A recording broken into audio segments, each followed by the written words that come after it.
rumah saya ditulis di meja khotib tak boleh 20 menit. Tapi sini tak ada tulisan.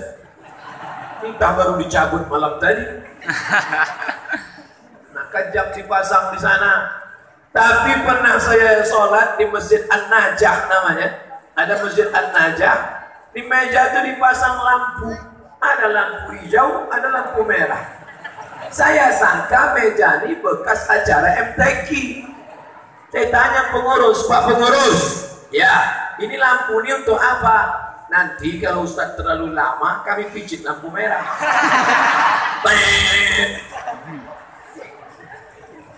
Terus saya ceramah, saya tanya, saya tadi kenapa tak dipasang lampu merah? Segan kami sama Ustadz.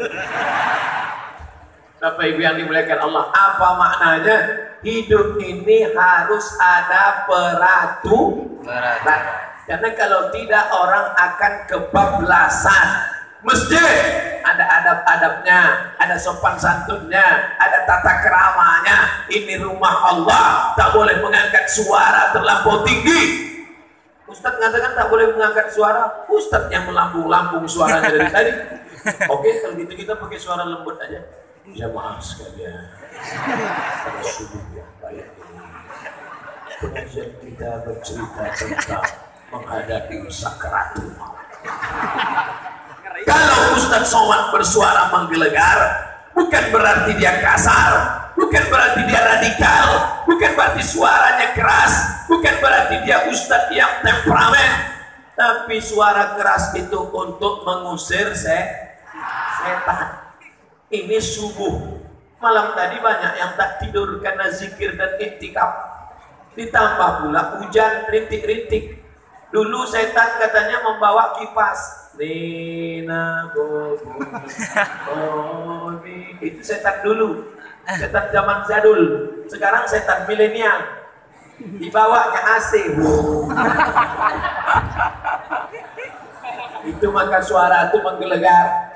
Kalau nampak nanti kawan di sebelah menguap, nampak kawan mengantuk, dua kemungkinan. Pertama, diganggu setan. Yang kedua, cacingan. Tapi rasanya di Merangin ini negeri yang paling banyak pondok pesantren. Amin. Amin. Negeri yang kori-korinya luar biasa. Amin. Dari mana Ustadz tahu? Semalam siang pengajian di Tebong, tadi pengajian. Semalam korinya, Masya Allah, tertegun saya mendengar. Tadi pun juga sama. Yang semalam saya tanya, dari mana tuh Pak Bupati? Dari mana tuh Pak Asisten? Itu dari Merangin. Rupanya pemain naturalisasi. Merangin di tempat kori-kori. Mudah-mudahan anak-anak kita macam itu suaranya, Insya Allah. Saya cita-cita emak saya yang tak tercapai sampai sekarang, aku ingin kau jadi qori.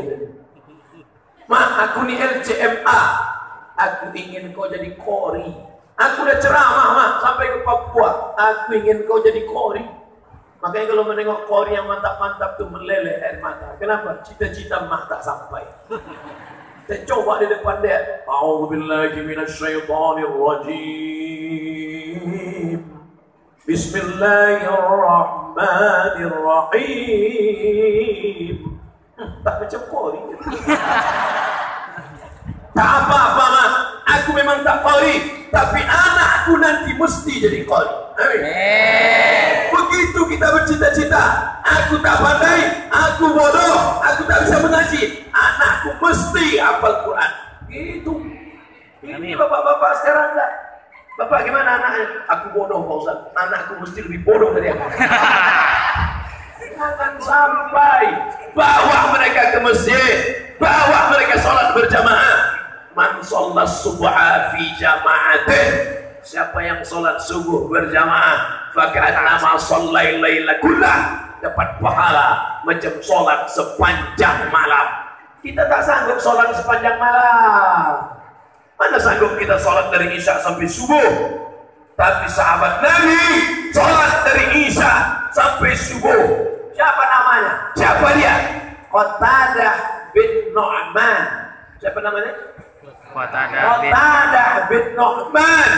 Salat dari Isya sampai subuh. Ayatnya apa? Qul huwallahu ahad, Allahus samad, lam yalid wa lam yulad wa lam yakul lahu kufuwan ahad. Ayatnya tak ganti-ganti.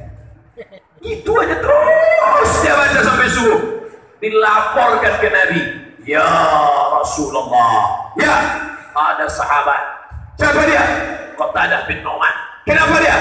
Dia sholat dari Isya sampai subuh. Bagus. Ayatnya tak diganti-gantinya. Kul wallah, kul wallah, kul wallah, kul wallah, kul wallah, kul wallah. Ini bid'ah ini. Karena tak pernah dibuat Nabi. Karena tak pernah disuruh Nabi. Wa kullu bid'atin dhalalah, wa kullu dhalalatin finnar. Tak pernah dibuat Nabi, tak pernah disuruh Nabi, tak pernah diajarkan Nabi, tak pernah dilakukan Nabi. Kenapa dia berani? Dari Isya sampai subuh. Ayatnya kul wallah, kul wallah. Diceritakan dalam kitab Musnad, ditulis oleh Imam Ahmad, meninggal tahun 241 Hijrah di Baghdad. Apa kata Nabi? Innaha la ta'dilu sulusal Quran. Satu kul wallah sama dengan sepertiga Al-Quran. Siapa yang membaca 3 kali maka dia sama macam khatam Quran.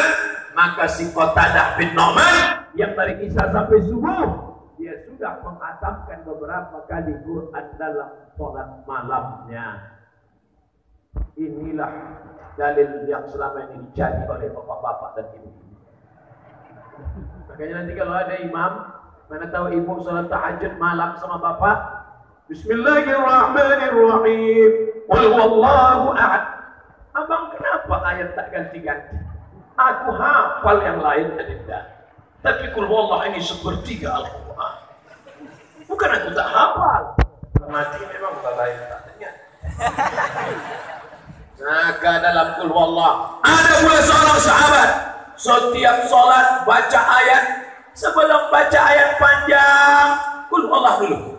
Walil maghdubi alaihim waladdallin. Amin.